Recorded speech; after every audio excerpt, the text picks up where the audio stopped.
My fingers trembled as I turned the screen, squinting to make sense of the words. A photo, him, with her, their bodies a blurry tangle against the backdrop of a hotel room I didn't recognize. Nausea clawed at my throat. No, I choked out, the room spinning. This can't be real, it can't be. This wasn't just some misplaced suspicion. No amount of frantic searching would uncover an innocent explanation here. The truth, ugly and raw, was splayed across his phone. Everything was a lie. The late nights, at work, the sudden weekend business trips, even the way he brushed my hand away when I reached for him. A scream tore from my lungs, guttural and desperate. How could I have been so blind? The signs now seemed so obvious, a grotesque mockery of my supposed insight. I wasn't the perceptive woman I thought myself, the strong partner. I was a fool, a joke played out in stolen texts and cheap hotel rooms. Tears, hot and humiliating, blurred my vision. I slumped onto the bed, his discarded shirt still beside me. It reeked of his cologne, a scent that suddenly poisoned the air. The urge to destroy something, anything, was a living thing within me. But then, the rage subsided, momentarily eclipsed by a bone-deep weariness. Tears dried on my cheeks, leaving behind an icy determination. You won't get away with this, I whispered aloud, the silence of the house amplifying the vow. Blind fury wouldn't help. I needed a plan. Someone needed to know. My sister, Sarah, her blunt honesty, her fierce loyalty would be the first line of defense in this war no one saw coming.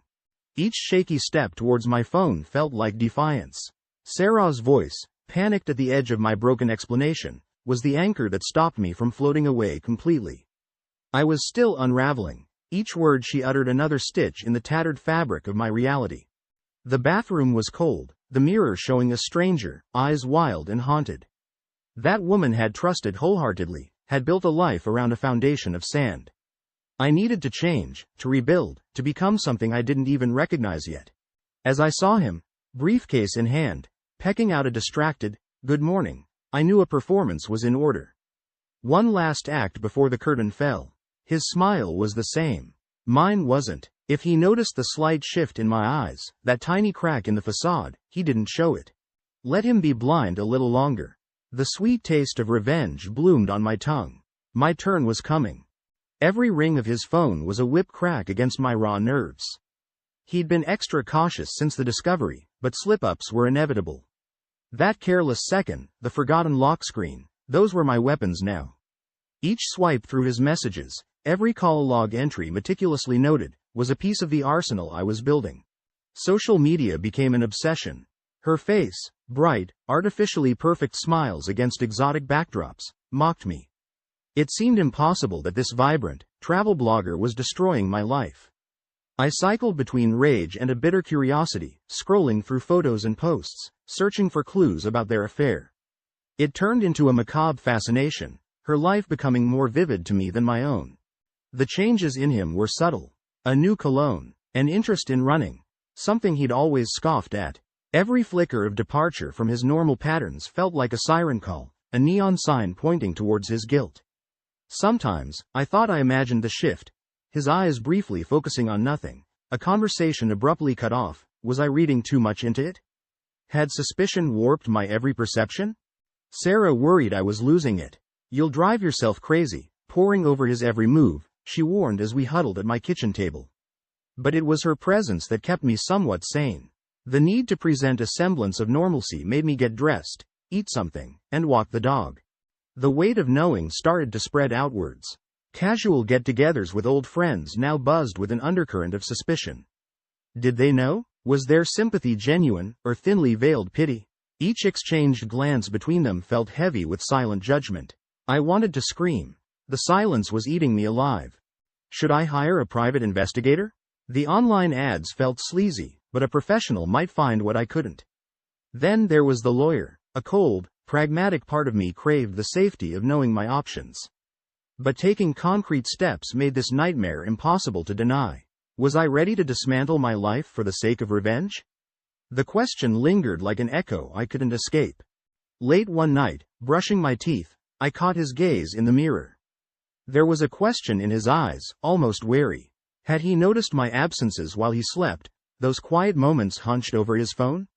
My hand trembled, squeezing too much toothpaste onto the brush. Was this how it would end? A clumsy confrontation in a bathroom that once held easy intimacy? No, that wouldn't do. It was never going to be that simple. I spat out the foamy paste and held his gaze. I would make him beg for an ending this quick. This clean. My mind was a whirlwind, vengeance scenarios playing on an endless loop. Public humiliation was tempting. The image of his face crumbling at some work function, the whispers following him, brought a twisted pleasure. But that fleeting satisfaction didn't outweigh the fallout. Our children, our social standing, my own reputation, those would all shatter along with his. Then again, maybe that was the point. A cold, rational voice cut through the anger. Evidence. I needed irrefutable proof laid out with lawyer-like precision. Screenshots of their conversations, meticulously compiled. Those late-night, work calls? I'd been recording snippets, his hushed voice taking on a sickeningly sweet tone I'd never heard before. Evenings on the porch, hidden behind a book, became covert surveillance missions. The thought of confronting him made my skin crawl, but I found myself rehearsing it obsessively. Imagining his excuses, his attempts to gaslight me, fueled a new kind of determination. Every line was practiced under my breath, in the shower, on solitary walks. How long do you think I'm an idiot? Look me in the eye and tell me it's nothing. Home had become a stage, a grotesque play I was forced to star in. Cooking him dinner, the clink of glasses as I poured his favorite wine, ignited a white-hot rage. Yet, my smile felt more genuine than it had in weeks. This performance wasn't just about fooling him, it was about convincing myself of my own resolve. Desperate for an upper hand, I started digging. He was meticulous about finances, but everyone has blind spots. Accessing his old work laptop under pretense of finding a document, I stumbled onto password-protected folders. Cracking them became my nightly obsession, the adrenaline eclipsing the fear of discovery. What about her? That perfect Instagram life surely had cracks in its foundation. Contacting her seemed insane, a move fueled by desperation. Yet, the idea held a twisted appeal. Was I looking for a sick camaraderie? To weaponize her pain? Or was this about proving women weren't passive players in his little game? For the first time in weeks, something approaching relief washed over me. The anger was still there, burning beneath the cold resolve. But it was no longer in control. I wasn't just reacting anymore, I was plotting. Late one night, a painting I'd always hated caught my eye. A gift from his mother, an abstract mess that I'd always begrudgingly displayed. An idea, ridiculous and risky, sparked within me. It was exactly the kind of impulsive act the old me wouldn't have dreamed of. That old me was dead. He'd made sure of that. The painting, an ugly swirl of blues and reds, became the centerpiece of my plan.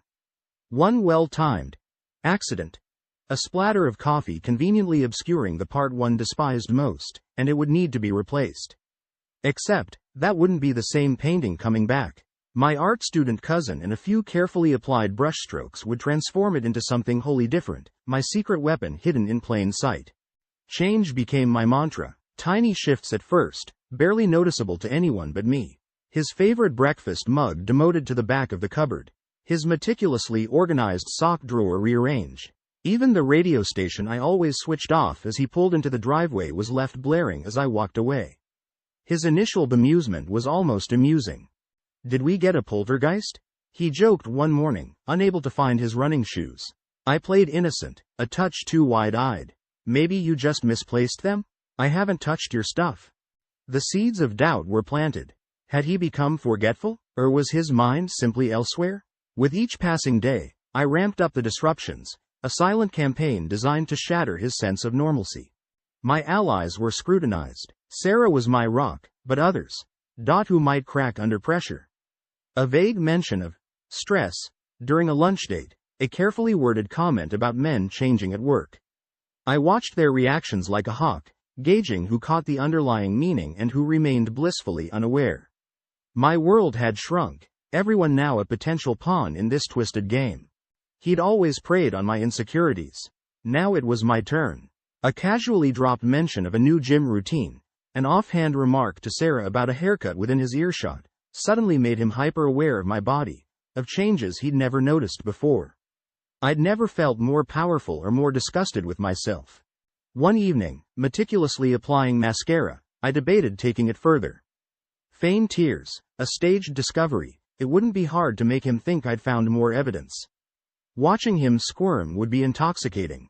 But what then? That kind of overt performance held risks, and once I initiated that, there was no going back. Yet, inaction felt unbearable. The panic flared on sleepless nights, my whole life meticulously built, potentially crumbling into ash. Our kids?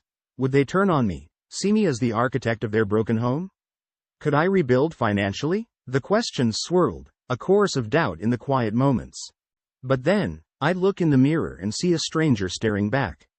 This woman, the one with defiance blazing in her eyes, she wasn't going to disappear.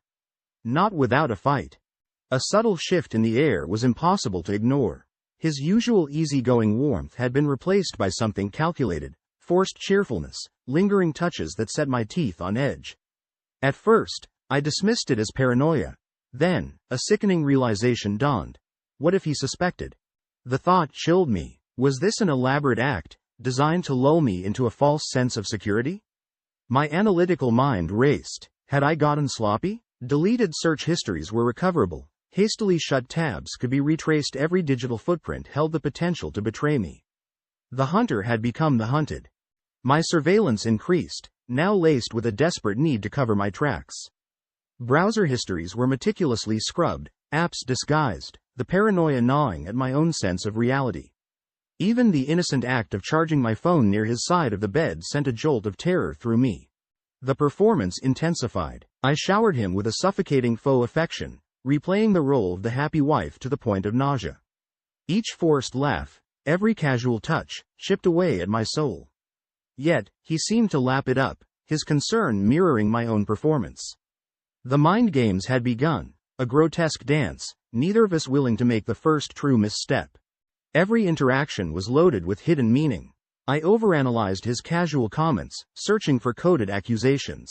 Did a playful tease about my phone usage hint at his knowledge? An offhand remark about a friend's messy divorce, was it a thinly veiled threat?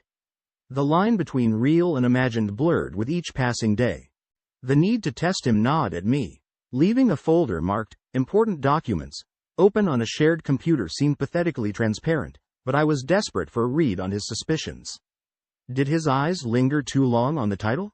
I watched him like a hawk, but found only his usual facade.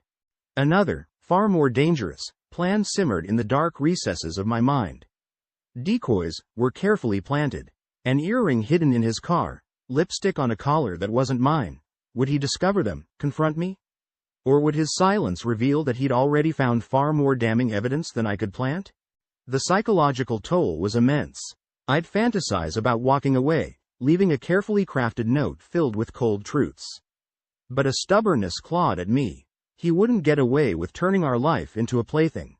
He might think he was outsmarting me, but the game was far from over. My world tilted into an unsettling new reality. This wasn't just about his betrayal anymore, it was about survival. If he suspected what I knew, the game had changed. The narrative warped from scorned wife seeking vengeance to something far more sinister. A horrifying thought looped in my mind. Could I be the one painted as crazy?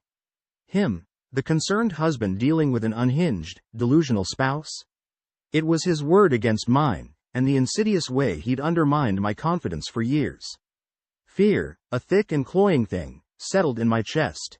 Sarah needed an update, but even with her, I had to be careful now. Had she mentioned anything to anyone, some comment that might get back to him? The circle of trust had shrunk to almost nothing. My previously carefree texts with friends now felt like a potential minefield. He could be watching them all, searching for any sign of my unraveling. A lawyer. That practical part of my brain screamed at me to go. Yet, that step was laden with danger. If he somehow found out, would it turn him aggressive? Would he preemptively move assets, cut off my escape routes? This wasn't a messy divorce, it was a meticulously strategized war, and I was woefully unprepared. Trying to anticipate his next move became an obsession. I replayed conversations, analyzed his offhand comments, searching for clues to his strategy. There was a history of manipulation, a talent for twisting situations to his advantage. Underestimating him was my greatest risk. A desperate thought struck me as I poured yet another glass of wine I had no intention of drinking.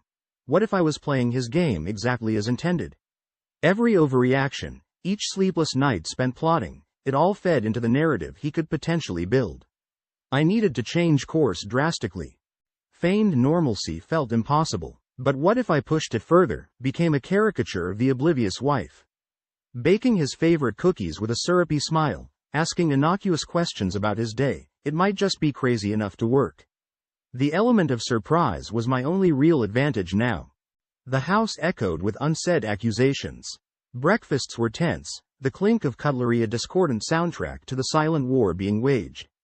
Each smile, every light touch, was a calculated performance designed to disarm. If he thought I was backing off, that my suspicions were unfounded, perhaps he would get sloppy, reveal his hand. And if I was catastrophically wrong, if this was all a twisted delusion in my head, well, then I really was broken beyond repair. The rage that had fueled me for so long was like a fire slowly guttering out. Confrontation, the explosive exposure, no longer held the appeal it once had. Those fantasies were born from pain, a desperate need to see him suffer the same hurt he'd inflicted. Now, a chilling clarity cut through the emotional haze. I wanted more than just a moment of satisfaction, I wanted everything. The transformation began subtly. He'd come to expect a disheveled wife, eyes haunted, anger simmering beneath the surface. I gave him the opposite, calm smiles, an easy laugh at his jokes, the picture of domestic tranquility. It was a performance worthy of an award, and the irony was not lost on me.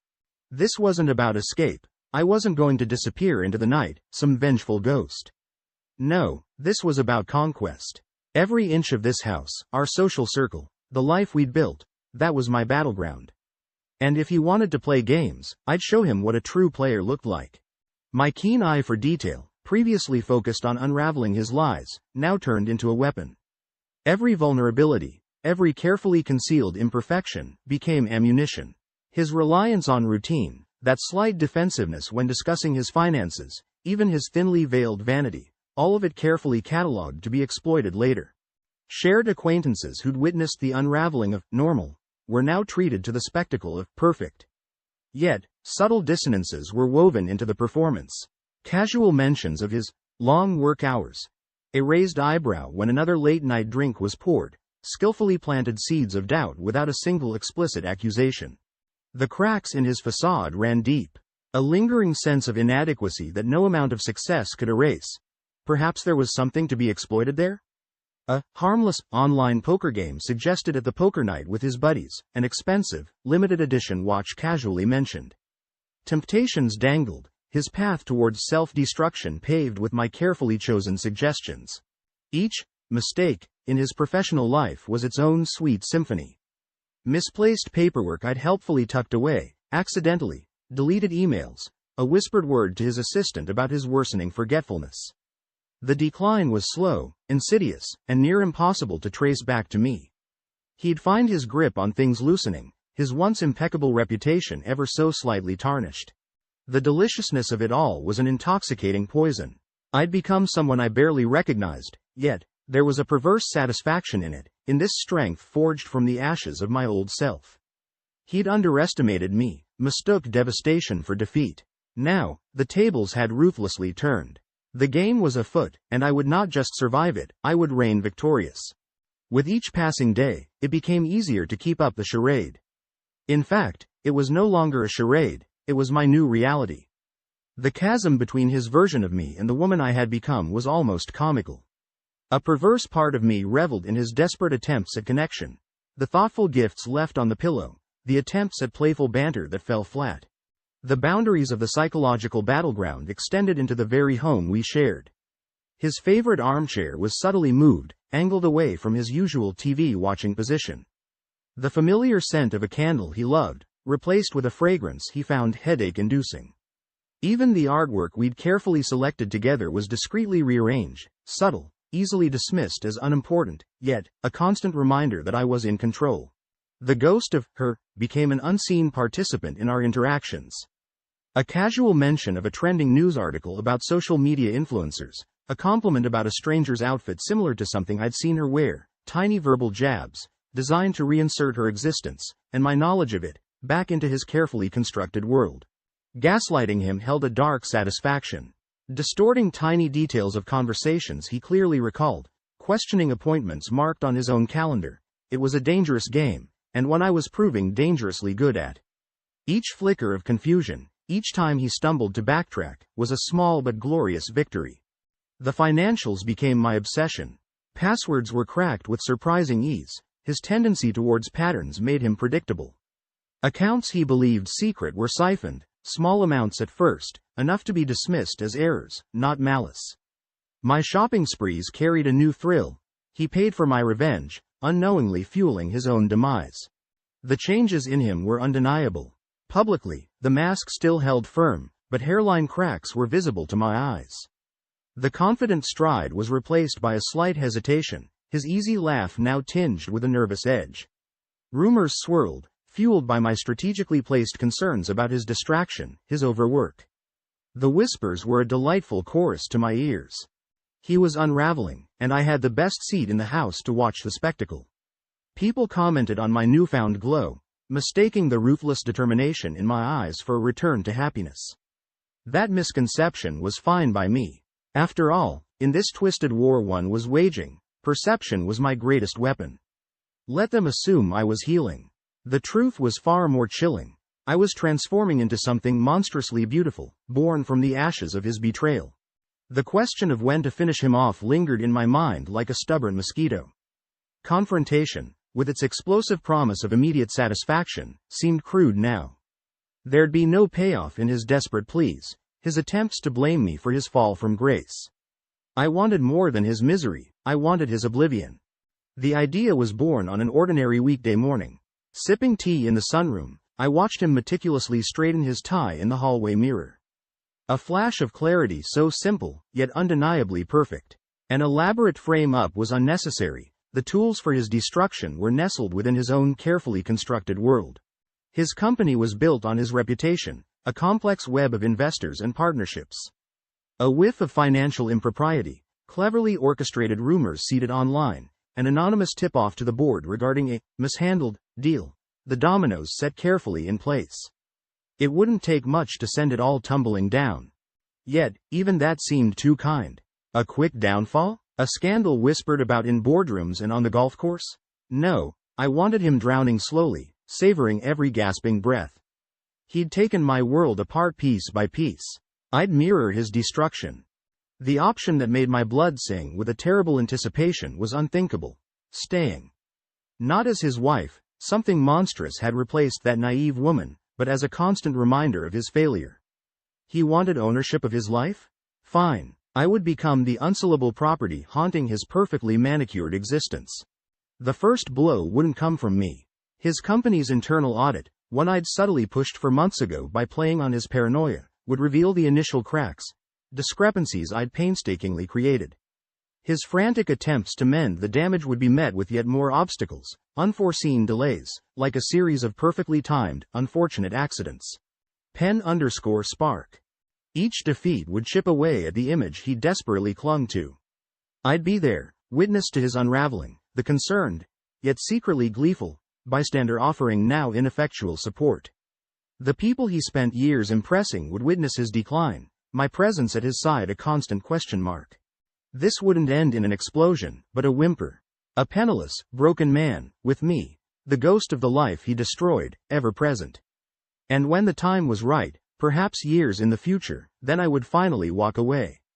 I imagined the look on his face, the realization of his true, inescapable loss. The thought of it brought a smile to my lips, one no one could decipher. I was no longer solely playing the game, I'd become the architect of its rules. And his ending, bleak, lonely, stripped of everything, would be my final, twisted masterpiece.